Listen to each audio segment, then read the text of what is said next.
Hello everyone, and welcome to the Second Doors Guide. Today I'm going to be doing an in-depth guide teaching you about the doors subsection rooms.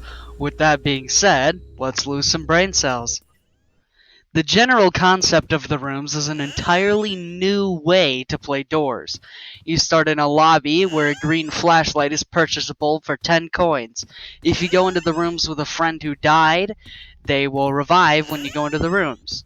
If a player dies and the other player makes it to the exit, both players will get an achievement back on track, and the dead player will be revived. Both players will be forced down to 10 health upon leaving, which may be a bug. At around 200, you will encounter your first exit.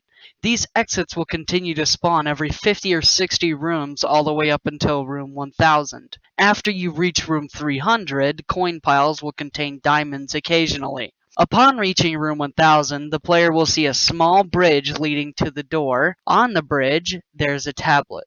This tablet is the rarest item in the game and is also the most powerful item in the game. The items in your inventory will stay once you exit the rooms, including the tablet.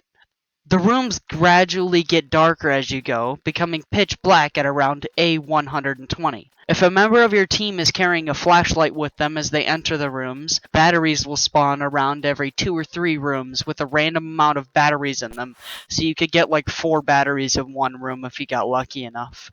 The items.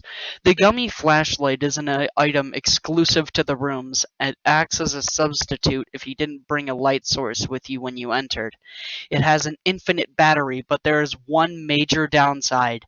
The flashlight needs to be shaken to charge, and one shake fills about 15% of the battery. The beam of the flashlight is weaker than the normal flashlight beam. The tablet is an amazing item, acting as a night vision camera in darker rooms, and it also pins a marker on crucial items like books in the library, the breaker switches at the end, and keys to unlock doors. Despite being the hardest obtainable item to achieve in the game, it doesn't save when you die, so you might need to go all the way back to room 1000 again.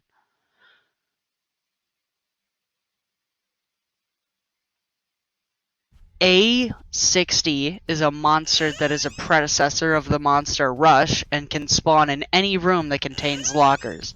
Rarely, A60 can spawn in a room without a locker due to a bug that still exists at the time of this video being uploaded. If you're attacked by only A60, it will go at its normal, very fast speed.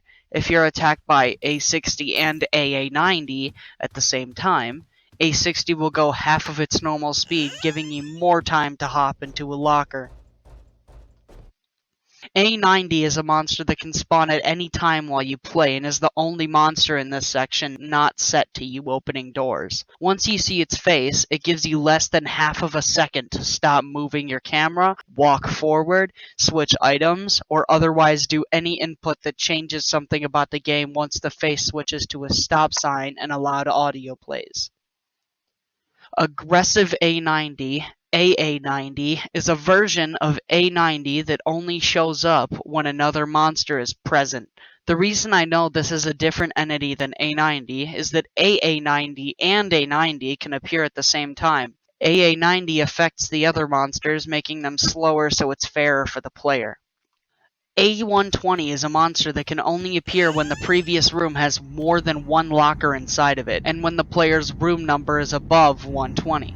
When the entity appears, it plays a loud banging sound, signifying it's there. Once you hear it, quickly run into the previous room and hide inside one of the lockers. Don't think you're safe once the monster leaves, because it has about a 25% chance to bounce back and pass your locker again. It can only do this once though. Alright, that's it, and I really hope you lost some brain cells from this. Bye, I hate you. Just kidding.